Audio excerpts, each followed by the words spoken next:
So I'm just going to invite each and every one of you to take some nice deep breaths in. That we're going to go through the initial setting up of our 12th dimensional shield, and I'm going to go through it in a little bit of detail today just to help again. And that as you begin to take breaths, that taking the deep breaths in is to help anchor your energy back into the now. That as soon as you start to take deep breaths in, it anchors you into the present moment and brings you back consciously into your body. And that as you begin to feel your energy centered in with your body, allow yourself to then feel your breath as though it's moving from the tip of your tailbone. And like your tailbone is a straw that is just breathing the breath up, and it goes up your central column. And as it breathes all the way up, to see how much you can reach it to your pineal gland. And that as you exhale, that stream of energy goes down. This simple breath alone is a very beautiful practice in meditation. If you're ever feeling as though you're restless in your mind, you want to meditate and you're not sure what to do, just doing the breath of moving the energy up and down your central column is incredibly powerful. Now, as you center into this, we're going to take another deep breath from our bottom, our sacral center, and we're going to breathe up. And you imagine you breathe all the way up, and what you're doing is you're taking the breath and you're compressing it right to the base of your pineal gland. So you're imagining that your breath is coming up right to the base of your third eye, and it's just starting to push a pressure onto there. So you're going to breathe up, and you're just going to hold it there for a moment as that imagination of that pressure of the breath begins to push on the piezoelectrical crystals at the base of your pineal gland. So what it's doing is it's compressing all of your spiritual crystals within your pineal gland to begin to open them up and activate them. And when you can't hold it anymore, you just let the breath go and let it drop all the way down.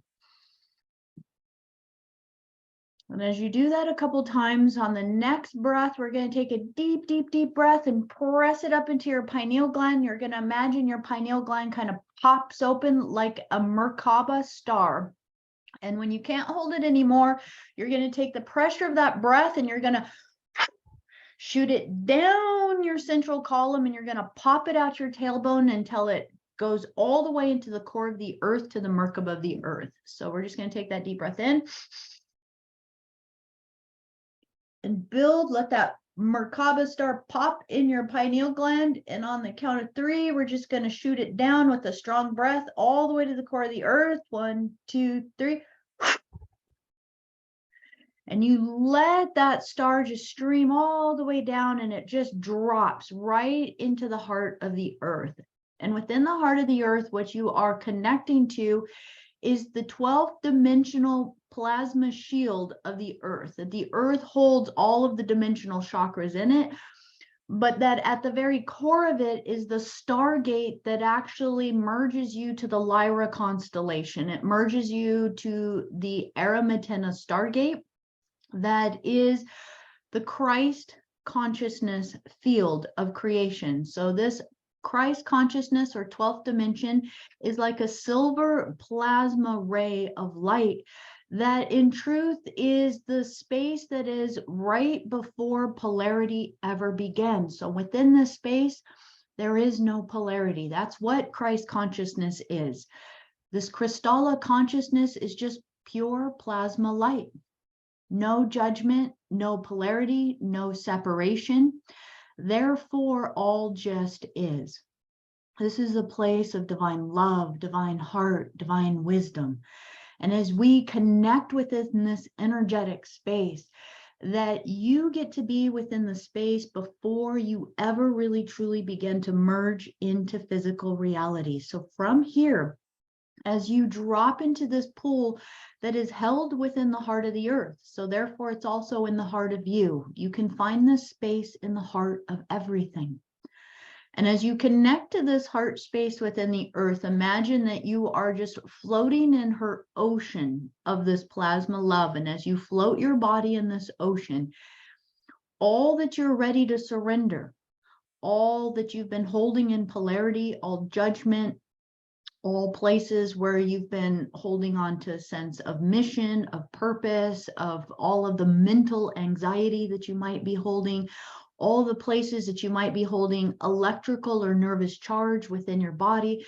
Imagine as you float within this ocean of the divine creatrix, right? In this ocean of the earth, that it's like it's just melting off of you. This is the place that you can surrender all of this and merge with the consciousness of our planetary body, who also holds Christ consciousness. As you imagine just sensing what it's like to surrender to being one again within this consciousness, that you can sense that within this plasma field, no polarity has any power.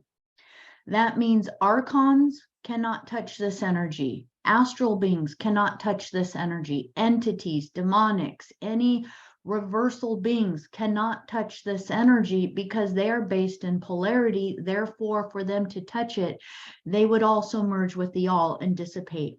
And generally, they don't like that. So they tend to steer away from it. But in truth, that when anything's in alignment with Christ consciousness, that it is that place of unity. It is that great testing ground of who is in integrity and who is not choosing integrity. So when you hold this plasma energy as your core, you are literally radiating yourself as a plasma being.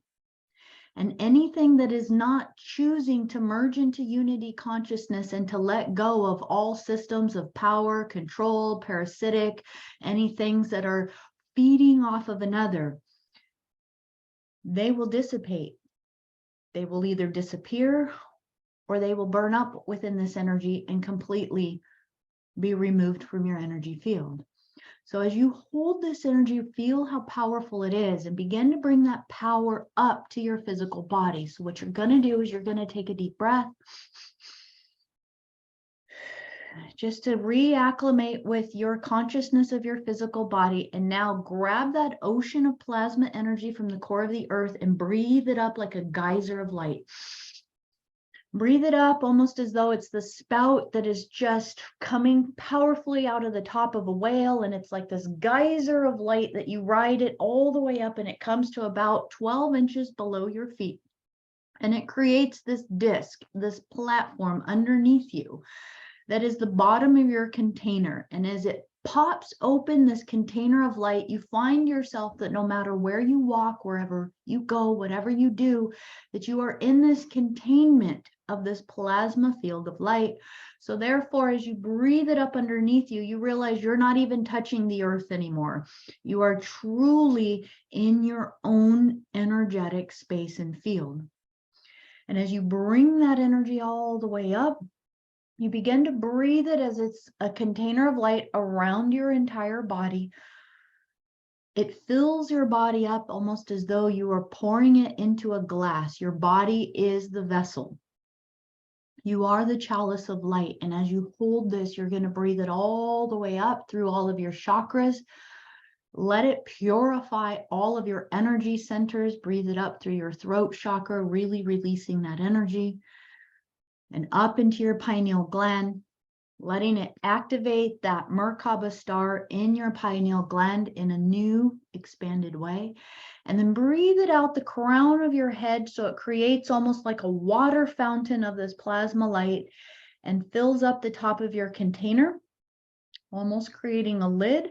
But in truth, it's just creating a perpetual waterfall of this energy that is a living light energy that is breathing and moving through you like a torus, like a toroidal field of light that is constantly cleansing, updating, purging, clearing, protecting, and fortifying your field. And as you hold this vibration, just imagine that it is continuously moving through all your light bodies, your energy bodies, your emotional body, your mental body, your spiritual bodies, all the way through all dimensions that you hold within this 12-tree grid, the tree of life that embeds you into all dimensional aspects of creation. That there is an aspect of you that lives within every dimensional frequency of creation, all the way up to the 12th dimension. And this is just reconnecting and uniting all of your energy bodies. And that in this moment, as we hold this sacred space, that we now call upon the guardian host to be with us in this very moment. Please anchor the four corners and sanctify this sacred soul circle. That in this very I am present moment of now, that as we awaken ourselves within this consciousness, that we awaken to be the spiritual ambassadors that we are, that we hold our eternal discernment within ourselves, that we realize that we are the creators in unity with all creation. Therefore, our thoughts, our emotions, and our actions absolutely matter. Therefore, we are dedicating ourselves to be our highest expression in service to divine creation, and that we surrender our ego now to be in service to this divine creation and the divine will and the divine plan of the infinite creator, as we acknowledge ourselves as part of the all. That we acclimate ourselves and align all of our meridians, our axitonial lines, our chakras to be in adjusted alignment to all energy frequencies, to align to all energy centers of divine creation. And that within this, that we pour through the stream of communication directly through us once again. That as we hold this energy, that we attune all of our energy centers to sing our eternal heart song that comes from the core of our star fire. We are that we are, and we are one. And as we take a deep breath, just feel yourself in this sacred fortified field, that anything you hear, anything you experience goes through your own channels and filters of discernment. And that as we unify as a soul circle today, that everything we bring forward, that we begin to acknowledge ourselves as a larger whole, a larger family. And that as we are working our energy together upon the earth plane, that everything we bring together within the sacred circle, even if it's happening to another person, that we can acknowledge that in some way that we have been connected to it, that it is still a part of us, and that we have the gift to be able to help heal and move that energy in closer alignment to this divine 12th dimensional Christ consciousness energy, so that we get to honor and respect everything that is brought into our energy field, and that in whatever way it is brought to us, we can be that vessel, that container, and that catalyst of the change that it is seeking. So in truth, we are the vessel to restore all back to love again. As we acknowledge this, I just invite you to bring yourselves kind of into your physical body, but keep holding this energetic frequency around you, and allow yourself to just come to the presence of everyone within the soul circle this morning. And notice everyone holding their container of light, but now become aware of us all together, creating a larger container of light. That we as a channel create a corridor of light in communion with the planners, the higher dimensional realms, the angelics, with our guardians, with our guides, with the aquafarians. We are creating a channel of light that is retuning and aligning us to our Andromedan galaxy and to the solar rishis.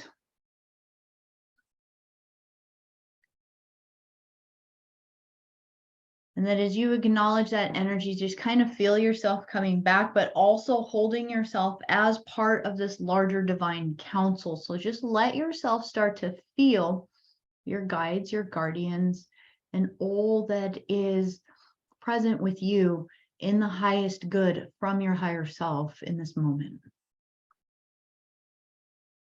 And now, as we've created that energy, that this is the energy you want to tune into, that whenever we start a group together, if I just say, Let's all just create our 12th dimensional shield, fortify your field, and step in your own discernment. That is what this energy is. Perfect. So welcome, everybody. Happy Sunday. We are just right in the core of a massive amount of energy. And today the guides really wanted to open a sacred space for us. And I want to address a question from one of you within the group. I know you emailed me this, and I apologize. I've been very busy. I haven't been able to answer this question.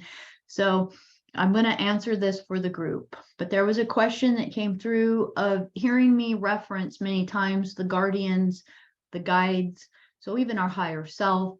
And that when I am calling upon the guardians to anchor our field, who am I referring to? And this is a beautiful question because this is about our discernment, but that we can understand from our soul. So as you hold this 12th dimensional energy within you, that as we move higher in consciousness, unity consciousness, and our higher consciousness vibration, what is this? What is higher consciousness vibration?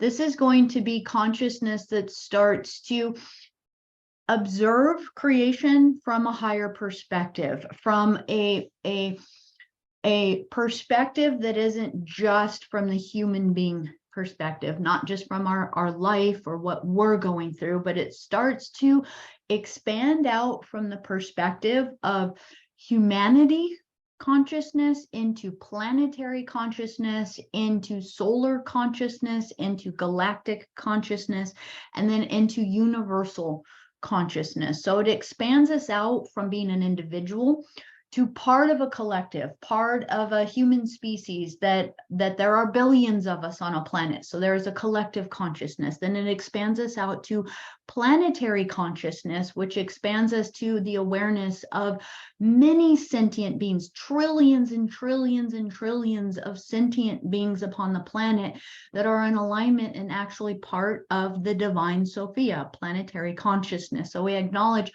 planetary consciousness as all that exists within, on, and within the multiple dimensions of the earth. Many races, many species, many expressions of creation, all living in harmony upon the planet. And as we expand into that, we start to feel our space within this. And this expands us to the next level.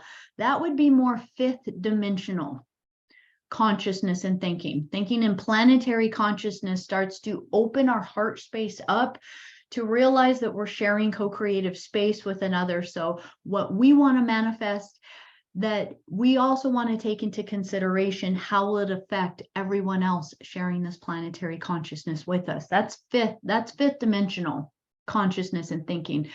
That as we begin to expand beyond that into even solar consciousness and thinking, now we're embodying a higher dimensional level within the fifth dimensional spectrum. Each dimension actually has bands of spectrums within them. It just doesn't go 4, 5, 5, 6. It goes like 5.1, 5.2, 5.3, 5.4, 5.5, 5.6, 5.7, before it's moving into then gradually, like a rainbow frequency, moving into the next dimensional spectrum. So the solar consciousness in our solar system, where Mars, Jupiter, Venus, Pluto, Saturn, all of these planetary bodies are existing, we're all actually part of the same body, which is actually meant to be connected to the Pleiadian star system. So just for a perspective, our sun is actually supposed to be the 8th star within the 7 sisters. So the Pleiadian star system that we think of as the 7 stars within there, our sun is actually a displaced star from the Pleiades through one of the wars and one of the cataclysms. And then as we imagine the bodies, the planetary bodies, these are all exploded parts of one of the planetary bodies within within the Pleiades system. And so within this, as we imagine our solar system as a whole, we get to see it as a whole body. And that as we imagine this body, that we're attempting to merge it back up into more of a sixth dimensional consciousness and perception. And as we imagine this level of consciousness now we're embodying the angelic realm. We're starting to embody beings that are capable of moving through dimensions through their radiance in the body and the consciousness that they hold. So this is going to be the next level up. Now, as we imagine angelic beings, they come in many different bodies and in many different forms. And not all angelics are upholding what I would call guardianship role. I am very discerning personally when I call upon the angelics. Not all angelics are ones that I would ask to be my guardian.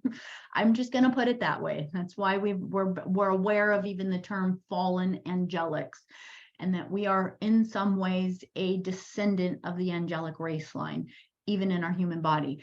So when I call upon the guardians, what in truth I am calling upon different races. Some of them are Syrian, Lyran, some of them are from the Andromedan galaxy, some of them are from the higher stations in Orion, Pegasus, Spica. There's all different star constellations. We all have kind of different guardians, so to speak, that we're working with, but a guardian is someone who is upholding and guarding the law of one mission throughout the universal body of creation. So through all constellation systems, through all species, and they are at an advanced level of consciousness that they are working more in galactic consciousness, so multi-star system consciousness, and even multi-dimensional levels of consciousness. A guardian is going to have a perspective of what's happening in our life through our energy systems and what we're doing from a level that sees it through our energy bodies, our mental body, our emotional body, our Akashic records, so our soul records, what we've been through, and in the greater divine plan of creation. Guardians are race lines that are working with the angelics. They tend to work in conjunction with the angelics and those that are in alignment with the blue ray or the emerald order or the covenant of Pallador. The blue ray mission is the Christ consciousness mission. This is a mission stemming primarily from the Andromedan galaxy that is about upholding the living law and the living light, that says that all creation has the right to sovereignty and to have a divine connection to God's source of their own accord, and that nothing has the right to be a parasite or feed upon them, that we should all have our own divine ability to move into creation and back out of creation without anything imprisoning us, putting ownership over us, labeling us with contracts, spells, curses, superimpositions, implants, any of that. That all of that kind of energy, any of the AI energy, archonic energy, anything that is creating reversal systems that keep souls trapped in, is anti-Christic. So anti-blue ray mission. And those that uphold this guardian mission are beings that have had to really stand up for a lot, because you could mention the Syrian star nation, and not all Syrians are upholding guardianship role or the blue ray mission. It's like Earth. Not all humans are choosing the evolutionary path of healing and restoring themselves back to love and evolving through their own heart space into consciousness. So this is where we get to kind of understand that there is a Blue Lodge. There is actually a council within the Series B star system that actually is one of the headquarters for the Blue Lodge, for this Blue Ray Christ consciousness mission. This is going to be just basically, I like to just say it, the golden rule, law of one teachings. We are all one. Kind of reminding us of this higher level of integrity. But within the Sirius star system, there is a lot of reversal forces, a lot of some of the Sirians that have turned, that have actually merged with certain reptilian and Anunnaki forces. And so this is where I get really discerning with it. When you call upon guardians, have within your heart an intention within you that you are calling upon the highest councils that are dedicating all intention and life force energy within this cosmic family to reinstate and uphold the return of all souls back to be able to reemerge fully and completely through their soul, oversoul, back into their Christ avatar God self, and have the return cycle all the way back home, back into the living light energy of just pure consciousness. So this is guardians. Again, there's many, many different types of guardians. There are Irma guardians. There are Antarian guardians. There are many different forms. Some come in the form of mantis beings at the highest levels, very luminary and light beings. Some are more feline looking. Some might be very humanoid. Some might have wings, no wings. The majority of the dragon race line. Now, the dragon race line is very interesting because a lot of them, because they are a created kind of design, an architecture of creation, that they have a sole purpose of being guardians and protectors. But many of the dark forces have actually captured and kind of reprogrammed certain dragons and dragon lineages for their own service, because they're basically like they will do as they're told, and they're mainly designed to be in service to the fabric of creation, so the divine living essence of creation. And they create the ley lines. They are the crystalline form of the morphogenetic fields of which all are created. So it's, again, with even when you call upon the dragons are I'm very connected to them personally. I feel many of you are very connected to them. And that when you call upon them, they are incredible guardians. Many of them will show up in dragon form, but they're more etheric. They're more through the higher dimensionals or astral realms, even if as they hold their energy. And so you can ask them to come and sit around your property. You can ask them to come and guard your space. You know, I gave an example when I was in Hawaii of, parking my car in a place that there was broken glass everywhere. It was a place that, it's just, many cars are broken into, because you have to hike far, far away, so that those that are interested in doing that kind of activity know that, no one's going to be there to protect their cars. So cars get broken into all the time in certain places. And I had parked a car in a place like this, where all of my logic was going, this is not a good place to park a car, but I want to go to this place. And so within it, I just set the energy. I created a field around the car. I created an invisibility cloak around it.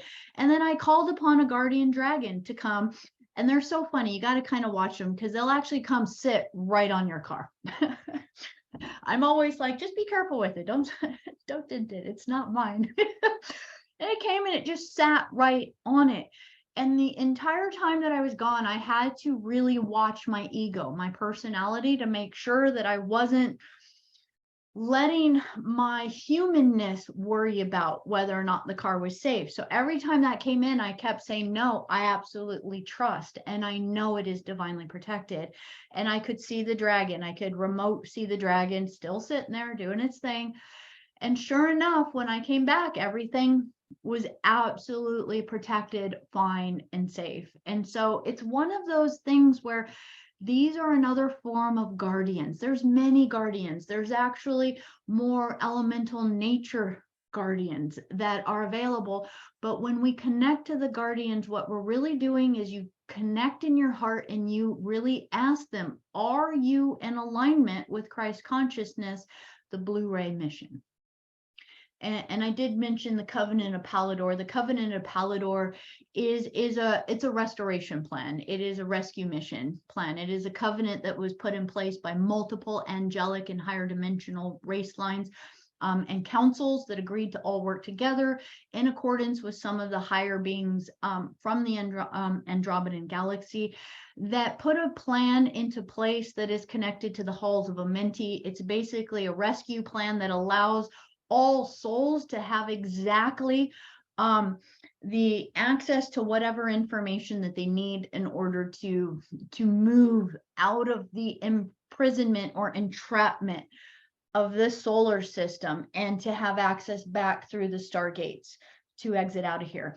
When I talk about this isn't necessarily something that we do in physicality. This is something that's more designed for when your consciousness leaves your body, what we would call the death process, when our body and our spirit disconnect from each other and the body returns back to the earth and our consciousness leaves. These stargates are primarily for our consciousness to begin to move back through the stargates and not get siphoned into any soul entrapment, any soul containment systems that have been in place by reversal mechanics and any of these negative forces using AI or technology to harness our plasma of our soul and throw us back into reincarnation. So what these Palladorian covenants are about is that our soul has the right after an incarnation for us to return back home.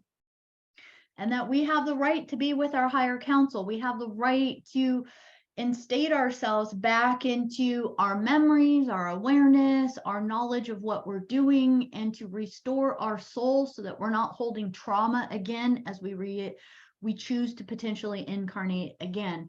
And so that is a really elongated way of just talking about when you call upon your guardians, your guides. Guides can be anything from others from your soul family. Guides are a little bit more lenient. We can be guides for each other, right? So guides come in many, many forms. Guardians tend to uphold a very vast, more of a galactic to a universal consciousness. And from that perspective, they can understand the divine will, the divine plan, the cosmic cycles, and what is truly happening within creation. And then from that perspective, their alignment true Christ consciousness gives us direction that we might not always understand, but we can trust because we can understand it's coming from truly the divine source and a knowledge that is plugged in. And so that is who I call upon when we anchor in our time together, and I call upon the guardians to come forth. I see them within my inner eye holding the sacred space for us. I'm really pulling us as a group into the higher councils so that the work that we're doing is actually not even really on the earth plane, but we're doing it within these higher intelligent councils that are guiding and assisting us with what we're tapping into. So I just wanted to tap into that because I know we do talk about a lot of things from time to time. Every once in a while, they will guide us to be aware of some of the darker things that are happening upon the earth. And that when we come across those darker energies, that we are not alone. This is the main thing they always want us to remember. We're not alone. Don't try to do it alone. That's our ego. That's our ego that's all like, oh, I'm all by myself. I'm always on my own. Like, I better just do it. And we go marching into these things and then we get maybe hit, tagged, implanted. Our energy gets low. We feel as though we get drained in some way. And the truth is that we want to make sure that we're utilizing our human body as a vessel to observe what's going on in this reality. And when we observe it, call in the teams. Ask them how to deal with it. Ask them how to move it. Ask them to help direct you to maybe how to create a vortex, sacred space, move energy, assist another person. And remember, when we're helping others, so for a lot of us, and then I'm going to really, one more thing, and then I want to talk to each of you about what's been coming up. But especially when we're helping our children, our grandchildren, when we are in a space where we are wanting to be of service in a healing capacity for another. Again, it's remembering we're not doing anything. We may be a catalyst facilitating healing, but we are not healers. We're not the ones doing it. We are being the conduit for another to receive the energy that may move through us, and through their own free will and through their own connection to their higher self. They are their own healers. And we just get to have fun watching it. That's the fun thing. So if you are working with a client, if you are watching your child maybe go through nightmares or situations that, again, we tend to a lot of times step in from our human perspective. Oh my gosh, what do I do? How do I help? The best way we can immediately help is connect to your higher self. And from your higher self, you ask, I ask that my higher self flow through me, and now I connect to their higher self. I ask to connect to their higher self, and through the communion of both higher selves, you are just being a conduit for how their higher self is asking you to be of service for them. Even when it comes to our children, which we don't like to watch them suffer, we don't like to watch them hurt or to go through anything. And so it's just quickly realize, here's the deception. They look innocent. They look delicate. They look like, oh my gosh, they can't help themselves. That's their body right now. That's just their body right now. Their body is a little littler than it's going to be, but tap into their soul and you're going to be like, oh, holy crap. Okay. We just have to deal with the hormones and the emotions of the body for a while. Those are what kind of go all over the place.